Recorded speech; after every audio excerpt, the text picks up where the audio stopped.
Hello again. We are back with another live broadcast featuring one of our author members for our holiday showcase. And this afternoon, we are talking with Alan Lindsay. How are you, Alan?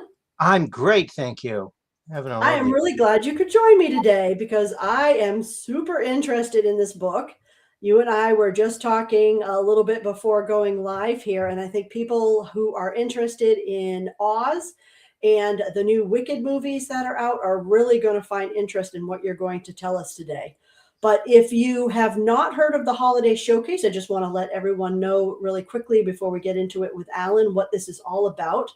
But if you go to our website, nhwritersproject.org, you will find a collection of over 55 of our author members who are highlighted with their books for this holiday season. And it's basically an opportunity for you to go find a great gift for that book lover on your list and also to support the literary community. So we've had live broadcasts all this month so far, and we're talking with another one of our featured members, Alan Lindsay. He is the author of the Burzee Rose. And before we get into your book, Alan, can you tell us a little bit about yourself as a writer and an expert?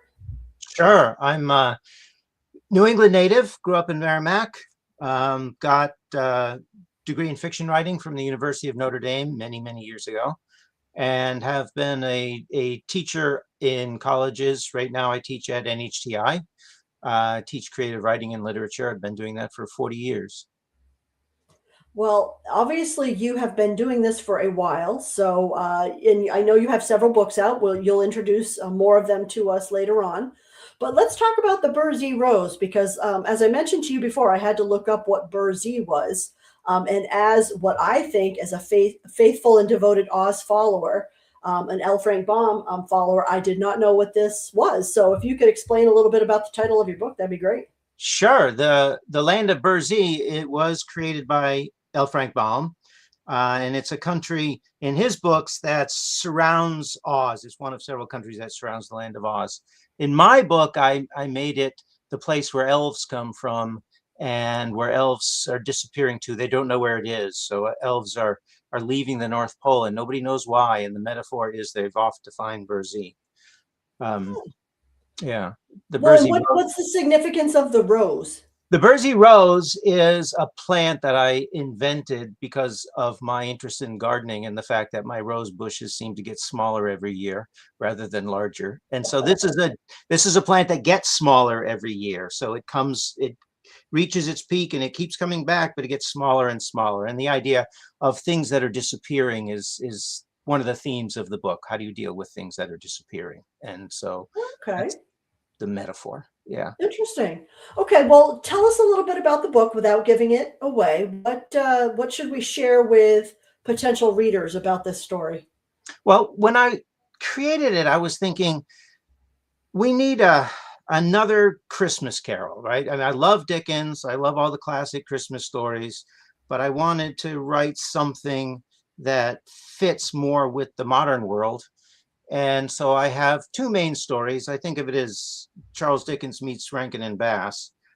So we've got a more serious story about three children in a mixed family. We've got a white father and a black mother, and then they each have a child, a boy and a girl. But then there's this third child who's Chinese, and the kids have no idea how she got there. Why is she part of this family? She's always been there, but they don't know her story. So there's a mystery to try to figure out there. And meanwhile, at the North Pole, there's these rogue elves that are trying to fix the problem of all the disappearing elves and the sort of absent Santa Claus. They call him the big guy. And they get in trouble, and the two stories meet early in the book, and they try to help each other with their problems. Okay. And one of the things I'm curious, because I've heard this pretty commonly from fiction writers, is that they tend to write themselves into one of the characters. Did you do that as well? Perhaps. I will not tell. Yeah. There's this really annoying elf named Geimel, who's trying to keep everyone in line so they don't, ruin everything. And so he's not actually the hero of this story, but he's probably more like me than anybody else.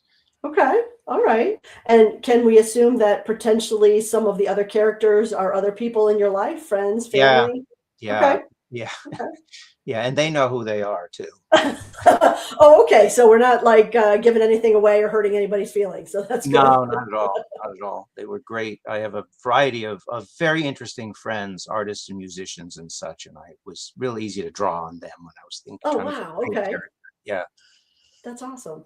And do you have a favorite character in the story that you could tell us a little bit about how the development of this character came to be? Yeah, probably my favorite character is the boy named Morris. Um, he starts as a cynical boy because he's had two other stepmothers and now he's got a third stepmother, and they're asking him to see, can he get along with his stepsisters? And his attitude is, they're not even going to be here very long. Why would I do that? But circumstances force them to work together. And so he's forced to overcome the I don't really want to get to know them because they're leaving attitude, and try to work toward how can we keep this family together attitude. And I think he follows kind of a trajectory like I would probably have followed in that situation, though I don't come from quite that background. Interesting. Yeah. Well, and just thinking about the broader themes here with your interest in L. Frank Baum and the whole Oz world, if you will. I don't know if you're like me, but when I was younger, I know that the Wizard of Oz would come on one time every year. I think it was in March. Yeah. I would ask if I could stay up late so I could watch it. I just have such special memories of that coming on once a year, and I'm just curious, from your journey as a child to now, kind of writing in this genre, and having several of your other books, with themes around Oz. Kind of tell us about that inspiration and your lover as an L. Frank Baum reader. Yeah, that I had exactly the same experience. There was that, and I don't know if you remember, they did the Cinderella. They also once a year, they for a while they were doing Okay. Cinderella. The I don't remember, but it had a lot of famous actors in it, and so that interest I had in kind of fairy tales started early. Friend of mine is way more into the Wizard of Oz than I am, and he and I would talk about this a lot, and so he kind of inspired me to look into it more. And the thing I like about L. Frank Baum is his idea that he wanted to create American fairy tales rather than European fairy tales, right? So they don't have quite the heaviness of a Grimm's tale. And he has the girl heroine in a time when there were almost no girl heroines, and I thought Mm, it was fascinating. And he said he's not gonna create these sort of morally heavy stories, but lighter stories. And there are still morals. Dorothy's pluckiness is just absolutely wonderful. Um, but they were much more designed for fun, right? For kids to have a fun reading time. And you want to introduce them to reading and to literature and to just the world of thought. You've got to start when they're young and give them things that are fun. They don't have to worry about more than fun. So I like that idea about him. And then I tried to pick up on some of that. But I have slightly older audience. He's writing to entertain 6 and 7 and 8-year-olds. And I'm thinking older children. I like a book that you can enjoy no matter how old you are, right? agreed. Something like the Yeah. Chronicles of Narnia, Yep. or the work of Tolkien. It's not restricted to little kids or even young adults. I don't really like those categories, which are categories for selling books, not for writing and reading books. Right. Agreed. Yeah. Well, and before we went live too, you were telling me, and tell me if I have this right. You were telling me that L. Frank Baum had the original Christmas story. Yeah, he did have a story called The Life and Adventures of Santa Claus, which he published about the time that the Clement Moore poem "'Twas the Night Before Christmas" was published, and that's at a time, when they had I think Nash was the Coke artist who created our notion of what Santa Claus looked like, and all of these are late 19th century. And Baum's version didn't catch on because Moore's caught on. So we have the Dasher and Dancer, Prancer and Vixen sort of group of reindeer instead of his group of reindeer. He didn't put them at the North Pole. He put them in the country of Burzee. So I wanted to combine sort of these ideas, but they actually, Rankin and Bass did a TV special of Baum's book several years ago. It aired once or twice. I think you could probably find it on the streaming service, but it's very different from the Santa Claus that we all grew up with as kids. Interesting. I did not know that. Okay. Well, if you are just joining us, we are talking with Alan Lindsay, who is the author of the Burzee Rose. He is one of the featured members in our holiday showcase at nhwritersproject.org, where you will see a collection of over 55 books from our wonderful members that are there for your perusal and buying pleasure for perhaps that hard to purchase gift lover or that book lover on your list. And it also gives back to the literary community. So again, the address is on the bottom of your screen and the ticker flowing across nhwritersproject.org. Go there, check out, support Alan and many of our other authors with some unique gift for someone on your list. So, Alan, I know that you have written a number of other books as well, and are they all about Oz, or have you done some different things? Or yeah, no, they're not all about Oz. My first book, I got a master's degree in fiction writing, as I said, from the University of Notre Dame, and while I was there, I wrote a book that was based on the Scarlet Letter.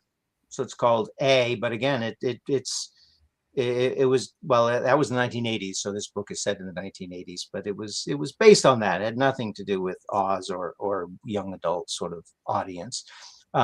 Since then, I've written a variety of things, but mostly working in this fantasy, probably because I have a community of people that support me in this idea, and they like this sort of thing. And in fact, an artist friend of mine named Dennis Infuso, who drew that poster behind me of Humpty Dumpty, he and I have been working on the Oz House trilogy together, which we've been working on for 30 years, and we're almost done with it finally. Wow.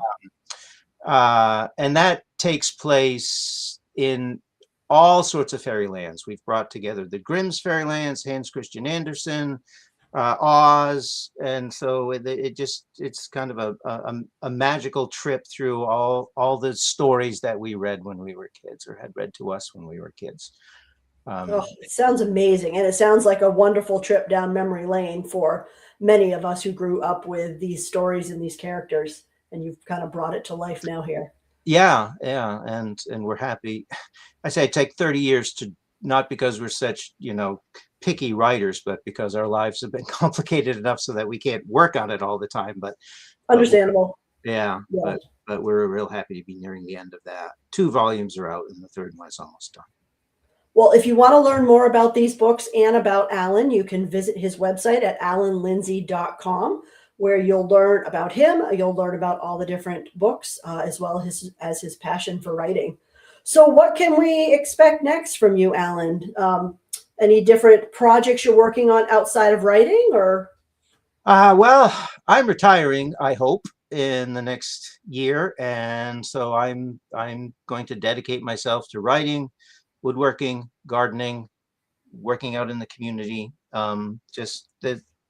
finding out all the things that I have been wanting to do for now 40, 50 years that I haven't been able to dedicate much time to, but I'm available. I used to produce a lot of plays at Hatbox back when that was available in Concord, and may be able to return to the playwriting and directing that I used to do. So it sounds like you've got some options open, but you're not done with the literary world yet, it sounds like. Oh, not at all. Not at all. I'm going to spend, I hope, most of every day writing.